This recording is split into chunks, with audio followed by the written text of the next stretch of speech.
Dr. Scott, and today we're going to do the 2025 executive orders.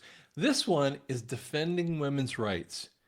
If I took you back in time to the 60s, let's say, and showed the stupid that is going on today to the feminists of that time frame, they would shake their head and go, "You've got to be joking.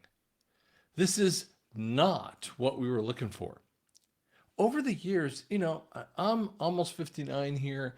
I've seen, my fair share of weird things here. And I've watched the feminist movement change. But you know what's funny? I never, ever believed that a guy could walk in and call himself a woman, and a feminist would stick up for him. I mean, this is absolutely, utterly ridiculous. We're going to talk a lot about this because this executive order kind of, you just look at it and you go, how does it not make sense to every single person in the world? The reality is only the freaks don't care about this one.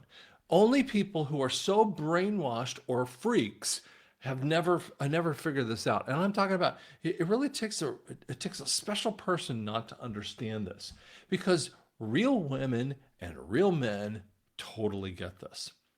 And we're gonna talk a little bit about some DEI issues that go along in here too. But these ideologues, it's saying, across the country, ideologues who deny biological reality of sex. I mean, it's just like, why would we have to say that? It goes into, and paving the road, it says, this unhealthy road is paved by going along with ongoing and purposeful attacks against ordinary and long-standing understanding of biological and scientific terms. We can't even get an idea of what is a woman. It is ridiculous. Now, someone wants to have an ideological viewpoint. I am fine with someone having that viewpoint, but there is no way for that person to walk into the government and say, everyone else should think like I do. Well, if you don't think like I do, why should I think like you do? That's just a simple point. And so here's what happens. It talks about gender identity. It's reflects a fully internal and subjective a sense of self. Again, I don't have a problem with that. But this is so fascinating, and it even gets into that there just are two genders. And it uses a whole bunch of other points that we need to talk about. Here's some of the crazy people that the government, and that's the big point here, is the government has allowed. 40% women enrolled at the Coast Guard Academy. I'm really excited about the talent and the diversity that I see coming through the academy. My daughter is in the Coast Guard as a lieutenant, and there is just nothing but opportunity for her and all of the men and women that have joined the service. I'm really excited about the future as we look ahead. See, when you first hear her, or whatever she wants to go by, it's like, when you first hear that statement, you say, well, I'm excited too for some possibility for people, right? And yet this is the kind of person actually was fired because all she is about DEI and gender identity.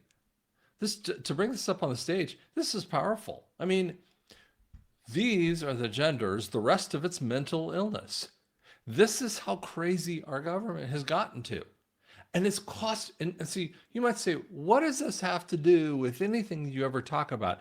This cost us billions upon billions of dollars. This moron decided to take over the swimming world and kick people out, be ahead of other women by seconds upon seconds. If you've ever watched any swimming in your life, you know that you're talking about like hand length differences or arm length differences. So that is like tenths of seconds. And yet this moron was up there, was 112th in the men's category, and of course goes over to the women's category and now says, announcing retirement from women competitive swimming. No one wants me on their team. Yeah, no one wants you on your team. Go do it with the men. How come, just want you to think, how come a woman never goes over to the men necessarily? No, listen, I have no problem like with that. There have been field goal kickers who've gone over and played in college football. Again, I don't have a problem with that, right? Um, as long as you can be able to, kick the field goal, again, performance. But see, we're allowing it on the other end, and it's completely ridiculous. And every feminist should be looking at this saying, stop. These are the people who support this. These are the people who said, you know what? We love the issues of the DEI, of the gender identity. They hate women, every single one of them. This is partly what happens, and it might be a little hard to read, so I'm going to kind of put it a little deeper on the screen. And here's kind of the thing that happens in here. Pursuant to the authority, blah, blah, blah, it talks about DEI agencies. By 5 p.m.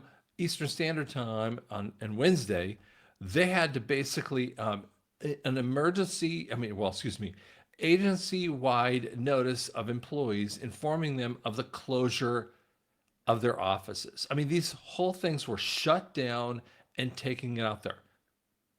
Take down all outward-facing media, which is all over websites and everything else. Websites have been just completely wiped out. By Thursday, though, they had to, basically let go of employees. It's so fascinating to realize what's happening here, and we'll talk about that one another day. But this is the kind of stuff that we have to stand up and say no to. And here's the reason why I say it. Listen, if a private company wants to do all of those things, they have every right to do it. I would defend that right, that private company's right to choose any way that they want to do it. No problems at all. Never will ever have a problem. But you don't get federal funding. That means that everyone has to agree with that viewpoint. That's lunacy. That's mental illness. And I don't support that. Thanks so much.